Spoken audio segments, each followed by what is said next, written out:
오늘 말씀은 성경이 기록되기 전에 옛날 얘기들입니다. 옛날. 성경이 기록됐다는 얘기는 성경이 있기 전에 있던 얘기를 기록한 거니까 성경 전에 있던 얘기들이 다 기록된 거예요. 그때 시대에는 성경을 통해서 이루어진 역사가 있기 전에 이스라엘 백성들의 역사를 통해서 하나님이 주관하시고 역사하시는 그 하나님의 섭리를 기록하고 그 기록 속에 하나님의 계시가 들어있는 것을 깨닫는 것이 우리가 믿음을 가진 사람들이 알아야 할 점입니다.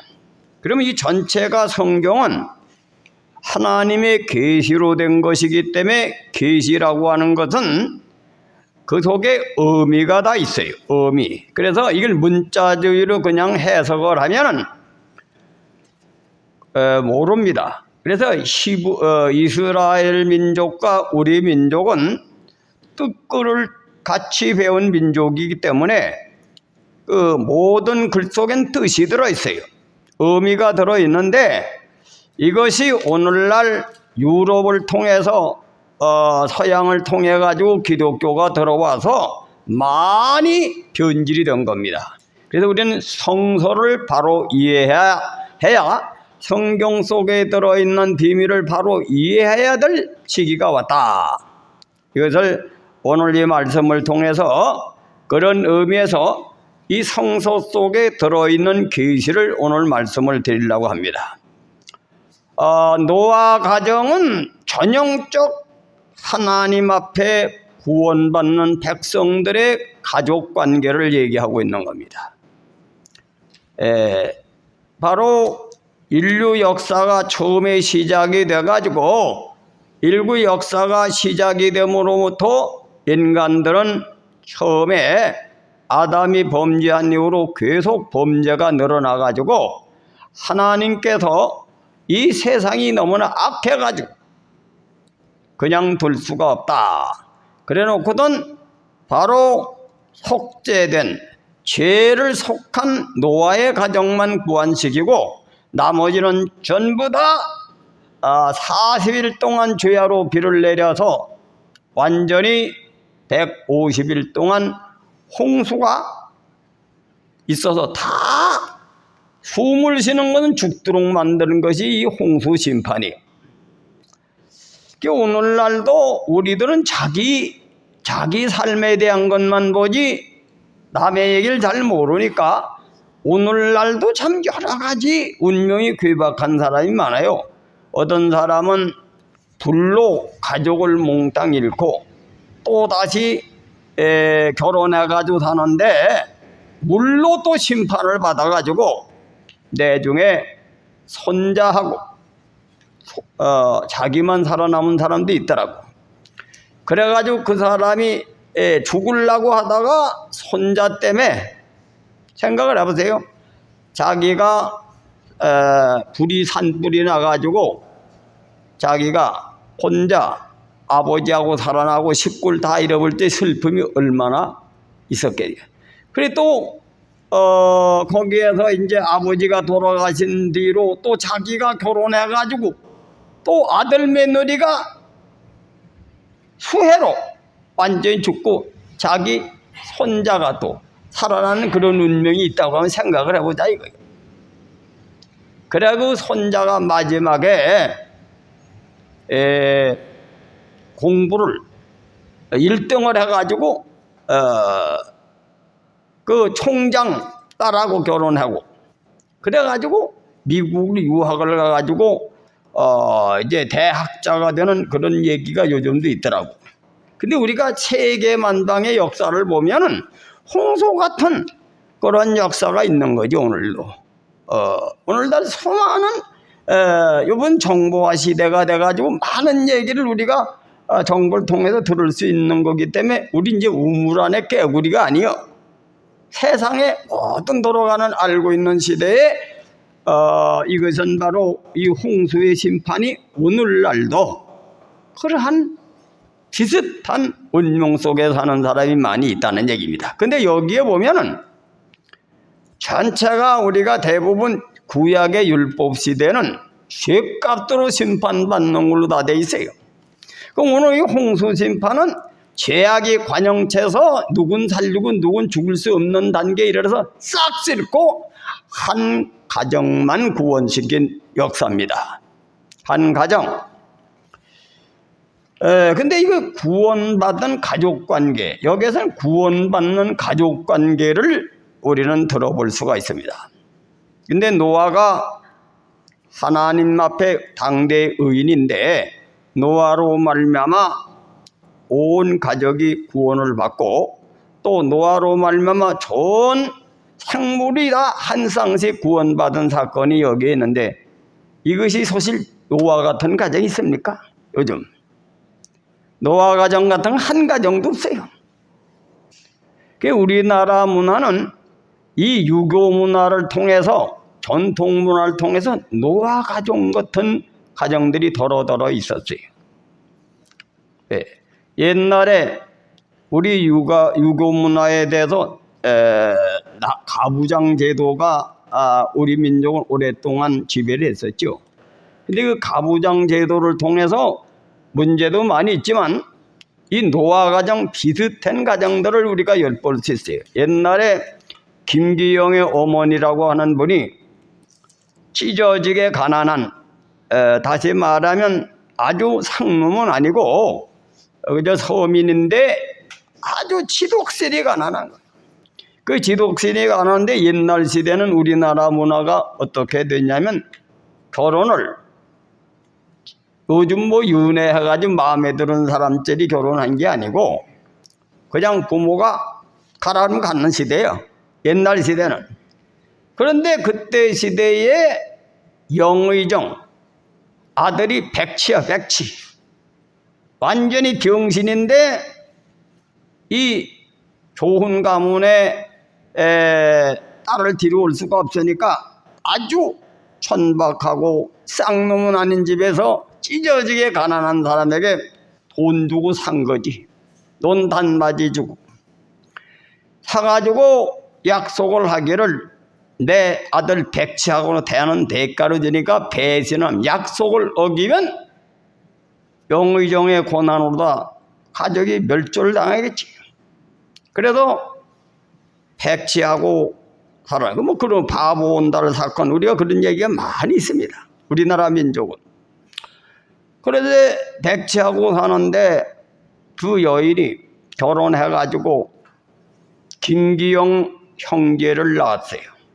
낳았는데 아예 남자는 없는 걸로 생각을 하고 그 아들 둘을 자기가 가르쳐서 총명한 여자가 돼가지고 그 사람이 출세를 해서 가문을 일으킨 사건이 있기 때문에 김기영의 어머니 얘기가 지금도 전설의 고향 삼아 있습니다. 그리고 옛날에 천풍각시 8년여의 또 일화를 보면은 그때는 한 번 결혼하면 다른 자기 남편 외에 다른 남자를 보면은 그건 사람이 아닌 걸로 대접받던 시대에 그 현풍각시 중에서 그 아들들이 자기 부인이 정말로 일편단심 자기만 가지고 정절을 지키냐 그래서 시험을 하게 해서 새벽녘에 안밤중에 자기 부인들을 겁탈하는데 다 죽어버렸어. 그래서 그때 당시 죽은 여자들이 6명이고 둘은 얼굴이나 보고 죽겠다 하면 자기 남편이.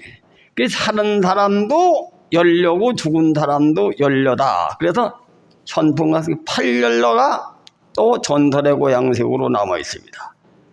효녀가 성춘향 이런 게 다 그냥 지어낸 얘기가 아니고 우리 시대에 그런 문화에 살은 거야. 그럼 바로 여기에 노아 가정은 그런 문화에선 가능하다 이거예요. 가능하다 믿습니까? 왜? 남편이 몇 월 며칠 날 천지개벽을 한다고 하나님이 명령하셨더니 방주를 준비하다. 하나님이 이렇게 방주를 이렇게 지으라고 명령했으니까 지어가지고 그대로 구원받자. 이렇게 명령할 때 요즘 같은 사람은 어떻겠습니까? 교회를 다녀도 고파가 많아가지고 서로 각각 신앙관이 다르고 또 생각이 다르고 그래가지고 겉으로는 하나같이 보이지만 속에는 해체되어 있는 가정이 많죠. 다 마음이 갈려있다 이거예요. 근데 이 방주를 짓는 데는 자기 부인으로부터 시작해서 사위, 딸, 며느리 할 것 없이 몽땅 동원되지 않은 방주를 질 수가 없어. 방주가 조만해야지. 아니 손이 있어야 일품이 사람이 일할 사람이 있어야 방주 질 거 아닙니까? 그게 몽땅 방주를 짓는데 동원되어야 되는 거야. 근데 그 방주를 짓는 것이 동원되는 게 쉬운 게 아니야. 왜? 방주를 짓다 보면 세상 다른 일을 못하게 돼 있지. 직장도 포기해야 되고 농사도 폐종이 되고 별별 부작용이 많이. 이건 뭐 세상 것을 버려야 된다 이거예요. 방주를 짓기 위해서는 이건 무엇을 상징하는 거냐? 마지막 때에 예수 그리스도를 믿고 구원받는 상징적인 겁니다. 됐습니까? 예수를 믿고 예수님 법대로 자기를 십자가의 못을 받고 예수님의 말씀에 의해서 자기 자신을 세우고 자기 가정을 세우는 가정만 구원받는다는 상징적인 그림자다. 이것을 우리는 비유를 들어야 됩니다. 그래서 노아가 방주를 만드는 데 있어서 그것이 처음에는 황당무계하지.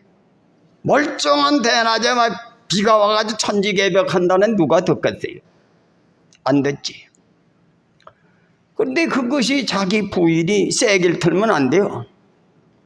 자기 부인이 남편을 하나님으로부터 나를 다스리면서 나를 지키도록 보내주신 그러한 남자라고 생각해서 여필종부의 사상을 가지고 또 노아는 자기 아내를 자기 몸과 같이 사랑하는 참으로 하나님의 계명에 완벽하게 살질 않으면 성경대로 율법에 바로 수양이 되지 않으면 이룰 수가 없는 겁니다. 그래 가족회를 하니까 어떻게 수직관계.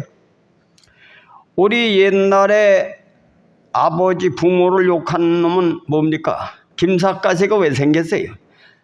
자기가 벼슬 끓여 나가가지고 자기 할아버지를 욕했다고 해서 한우를 욕했다고 해서 삿갓을 쓰고 일생 동안 한우를 못 본다고 일생 동안 김삿갓이가 된 거지. 이게 뭐 전설의 고향이 아니야. 김봉련의 실제 역사적인 인물이거든. 우리나라는 그렇게 살아왔어요. 우리 전 세대까지만 해도. 우리 할아버지도 첩을 여러 번 두셨어요. 또 우리 처갓집에도 우리 처고모부도 첩을 두는데. 근데 그 양반 시대, 그떤 시대에는 유교 문화가 그대로 뿌리를 내려가지고 그대로 살은 거지. 근데 여기에 뭘 깨닫느냐 하면 이 노아 가정은 첩이 없고 순수한 하나님이 법대로 내만 살고 거기에서 태어난 자녀들 며느리가 살은 겁니다.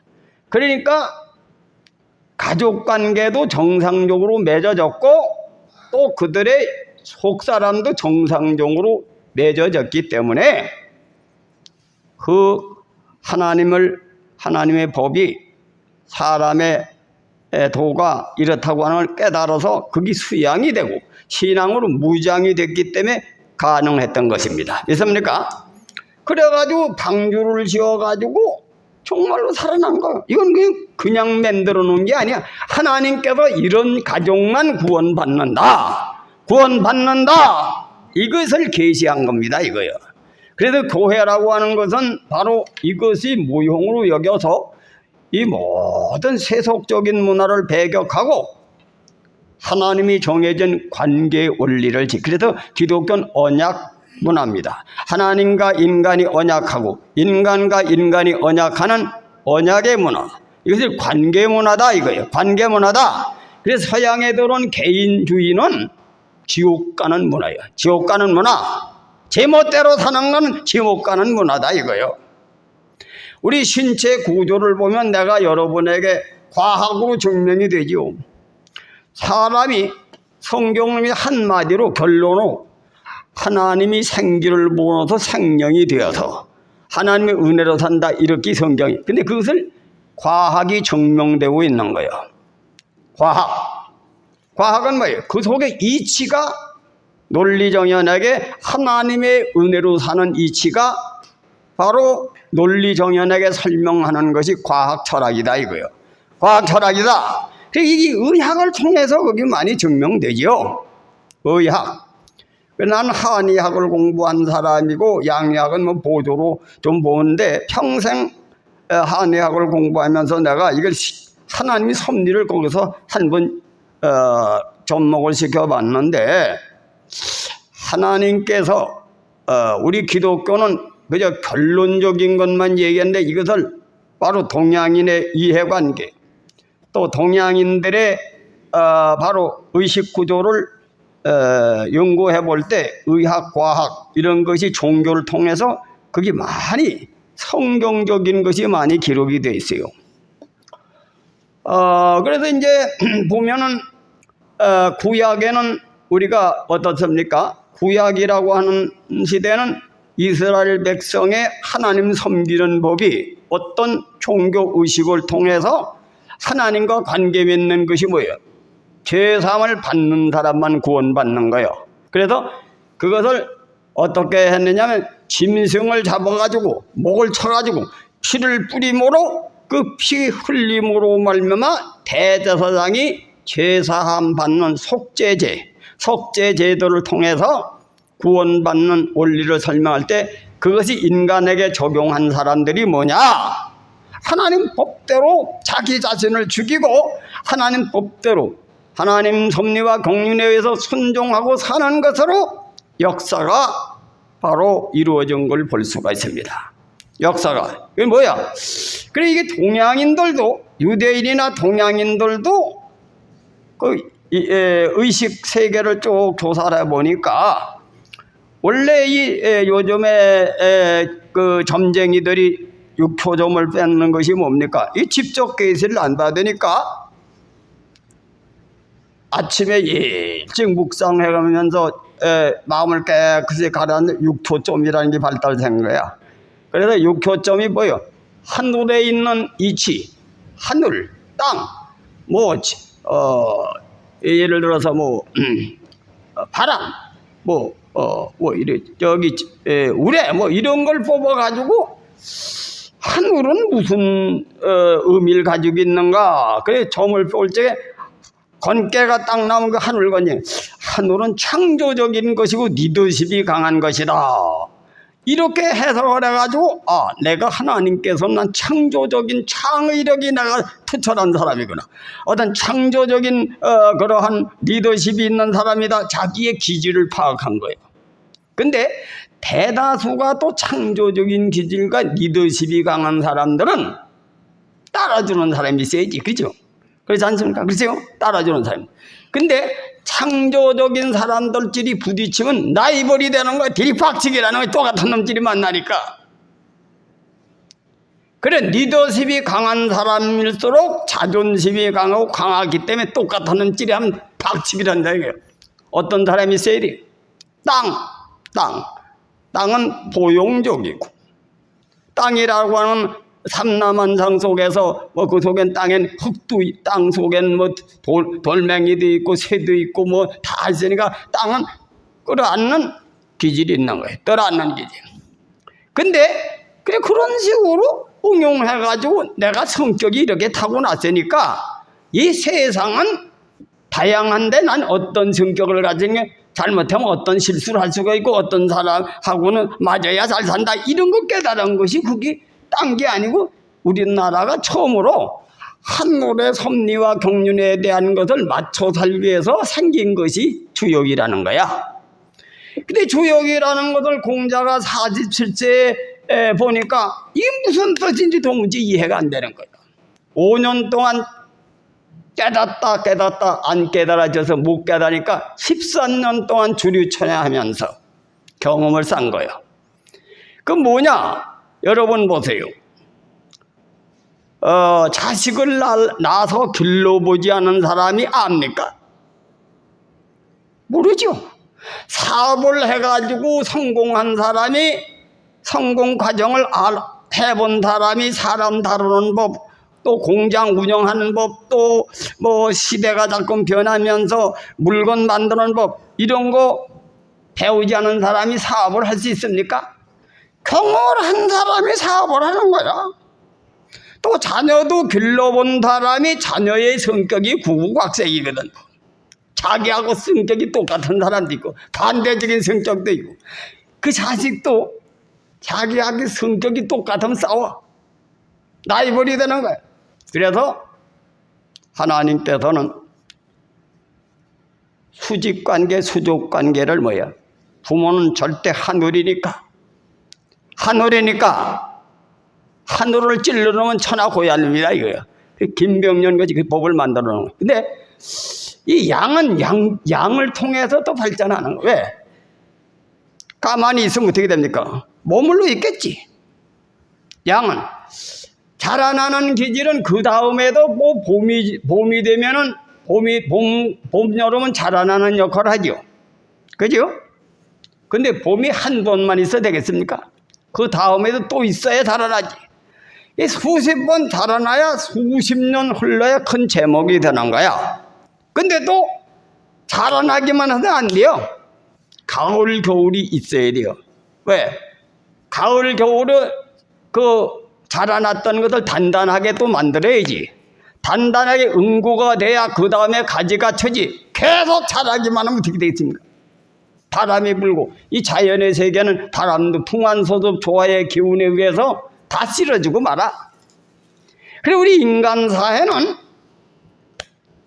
엄한 교육은 아버지가 맡고 아버지가 돌아가시면 또 그 아들이 계승하고 아들이 계승하고 계승해가지고 인간이 발전하게 되어 있는 것이 하나님의 섭니다.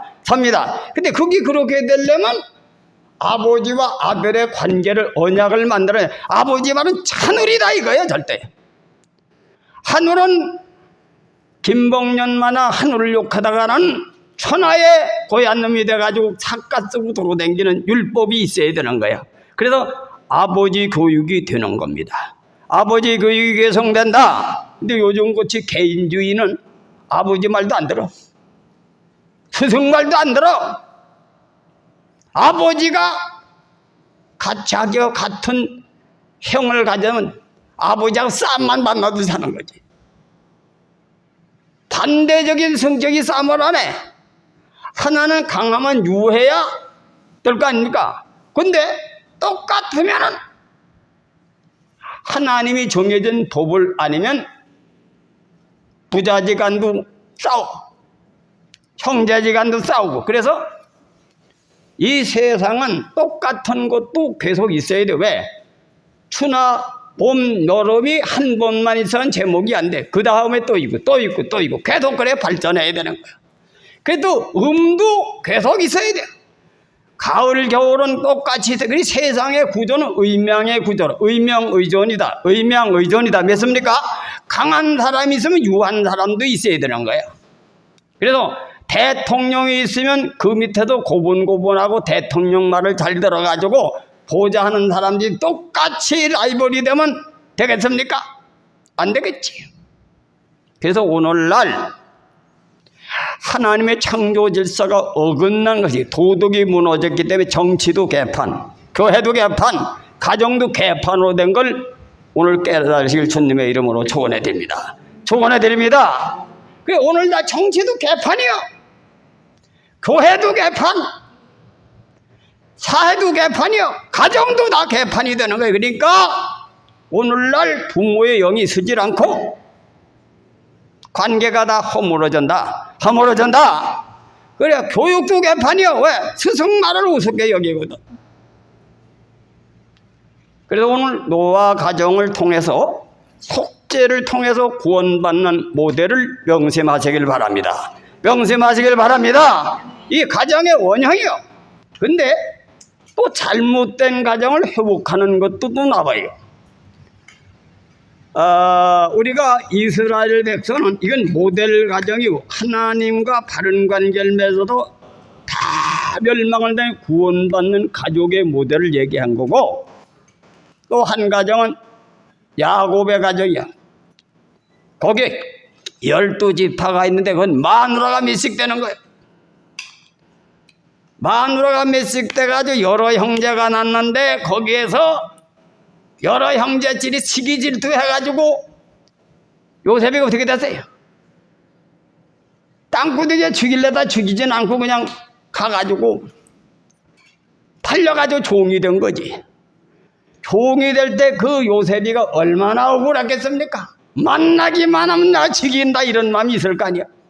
근데 그건 하나님 말씀을 통해서 하나님의 법을 순종하는 길밖에 없다 해가지고 수많은 고난과 역경을 지키면서 보디발 집에 가서, 재상 집에 가서 가정 총무가 되기까지 쉬웠겠습니까? 그게 맡은 일에 구할 것은 충성이니라.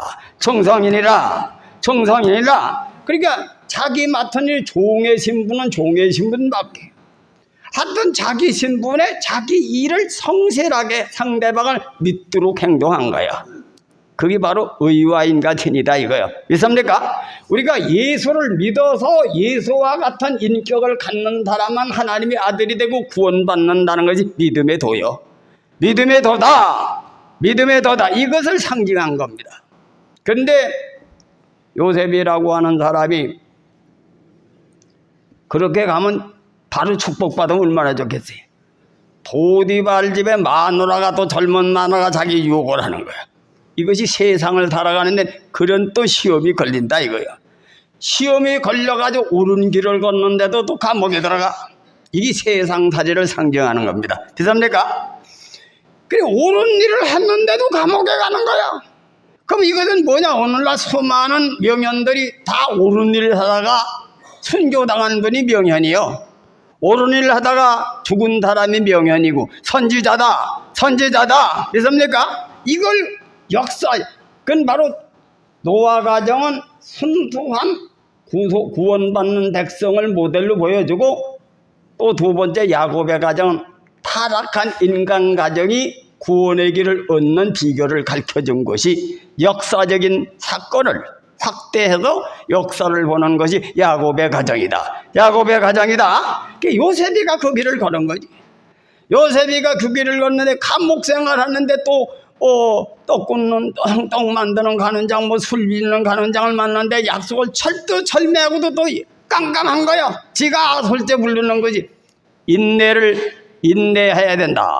하나님이 주실 때까지 인내하는 걸 배우는 겁니다. 믿습니까? 성질 급하게 하지 말고 하나님이 응답하실 때까지 기다리라. 이걸 또 보여준 거예요. 그 요셉이가 그것이 한마디로 맡은 일에 충성하고 기다린 거야. 누구든지 자기하고 관계 맺은 사람에게 인정받도록까지 인내하는 것을 보여준 겁니다. 팔자가 사납게 태어나도 맡은 일에 충성하면 흑암의 권세를 이기고 자기 운명을 바꿔서 하나님을 인도하는 대로 가면은, 인내로서 가면은 길이 열린다. 이것을 보여준 것이 바로 요셉의 삶을 통해서 보여준 겁니다. 그 마지막에 가가지고는 또 어떻게 되느냐? 국무총리가 됐지. 총리가 됐어. 근데 그때 어떻게 됐어요? 자기 형제들을 이복 형제끼리 말이 시기질 때도 자기를 죽음에 몰아넣는데 그때 보복을 할 수 있는 기회가 오지요. 보복을 할 수 있는 기회가 온 겁니다. 근데 뭐라 했습니까? 하나님 섭리로 내 가족이 이 흉년에 살리기 위해서 나를 보내셨다. 나를 보내셨다. 이것이 바로 충성과 맡은 일에 구할 것은 충성이요. 용서를 몇 번씩 하냐? 70번씩 7번이라도 용서하라. 그래 기독교의 본정신은 충성과 용서입니다. 충성과 용서로서 죄악이 무너진다. 자기의 업이 죄악의 업이 물러가고 하나님 안에서 구원을 받는다. 구원을 받는다. 이것을 보여준 것입니다. 믿습니까? 그래도 이게 충소. 그런데 이 동양인들이 충소를 깨달은 거예요. 그래서 이 공자의 사상이 충소. 이걸 전부 다 집약하면 충소예요. 여기저기 근사록에 보면 충소를 해석을 했어요. 왜냐하면 도덕적 덕을 짓는 데는 충소로부터 온다. 그것이 곧 공평을, 그것을 이룬 즉 공평이다. 야, 이 성경적인 걸 깨달은 거예요.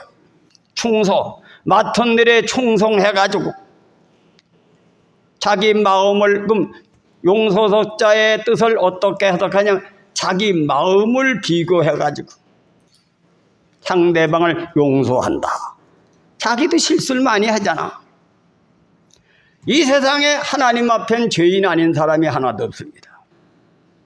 바울도 죄인에 계시오 만삭되지 못한 자라 그랬어요.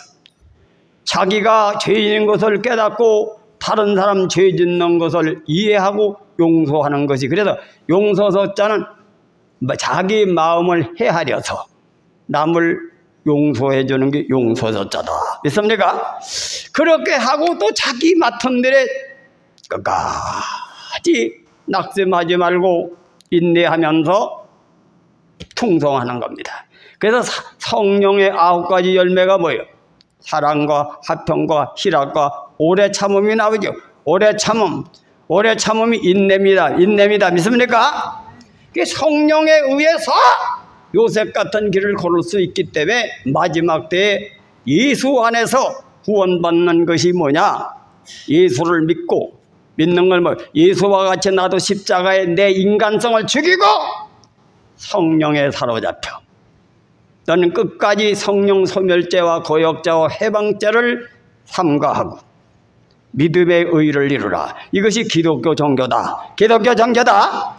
그렇게 해서 요셉이가 이 세상에서 그 복잡한 가정을 구원시키고 자기가 하나님 앞에 복을 받은 것이 바로 요셉을 통해서 보여준 것이야. 그럼 바로 이 노아 가정 같은 거, 노아 가정은 구원받는 가정의 모델을 보여주고, 엉망진창인 가정도 자기가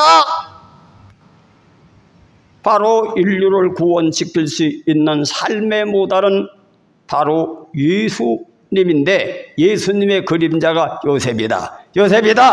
믿습니까? 이렇게 살으라는 거야.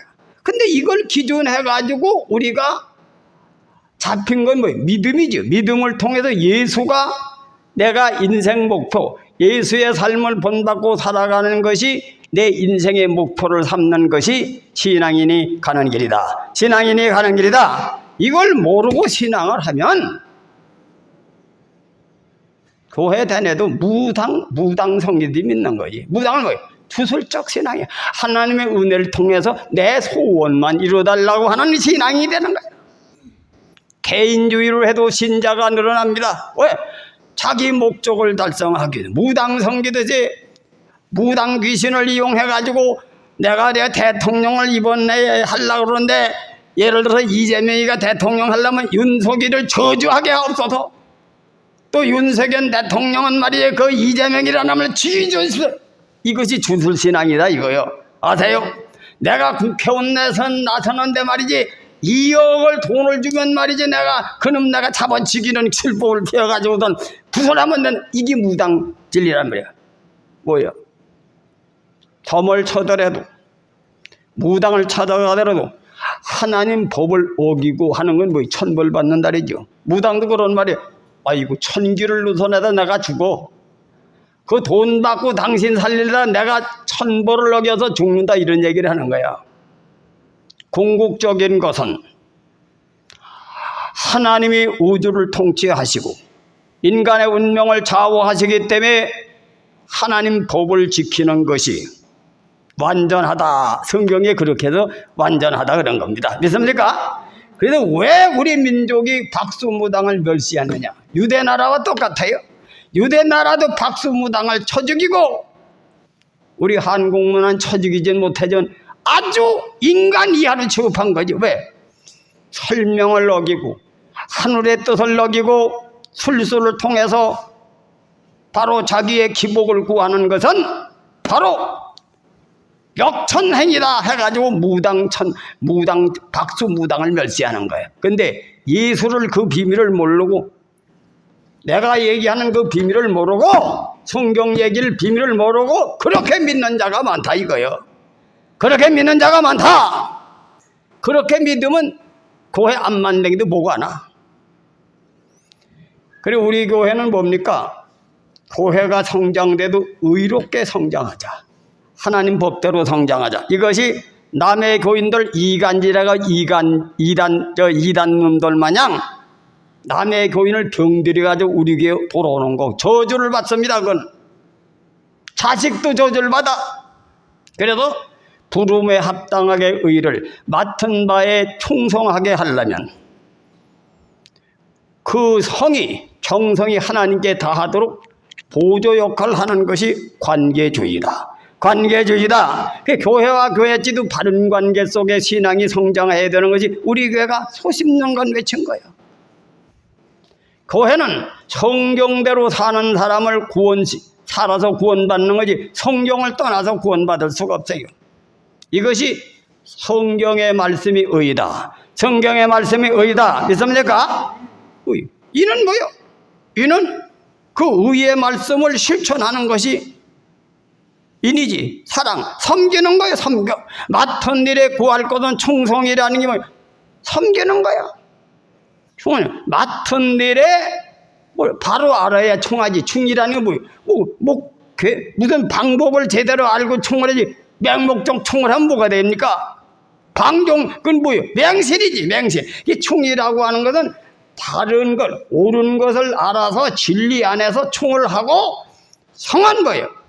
마음을 다하고 성품을 다하고 뜻을 다해서 자기 자신을 섬기는데 몰입하고 그것이 성이요. 성. 믿습니까?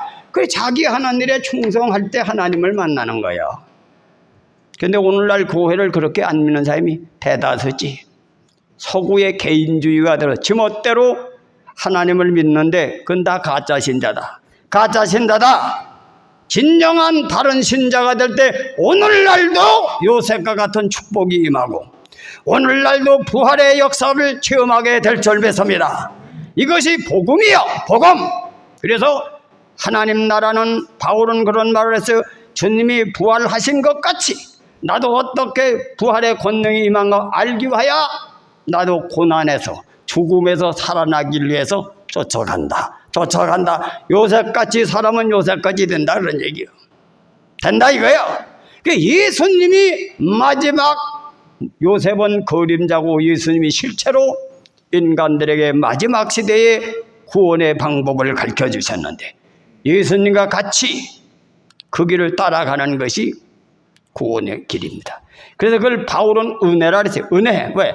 하나님이 믿음을 예수님이 부활하셔서 직접 사람으로 오셔서 실질적으로 의를 통해서 부활하시는 걸 보여줘서 우리에게 믿음을 주었으니 믿음만 지키기만 하면 믿음은 뭐예요? 그 말씀에 사로잡혀서 흔들리지 않고 끝까지 인내하며 가는 사람이 믿음이다. 그냥 우리나라 말로 믿습니다가 구원이 아니야. 그것이 하나님의 선물이고 은혜라는 것입니다. 믿습니까? 그걸 명심하시고 여러분 신앙이 그동안에 많이 오염이 됐어. 세속화되고 있어. 하나님 말씀으로 온전히 돌아올 때 우리는 하나님이 하늘문을 열어주실 줄 믿습니다. 기도합시다.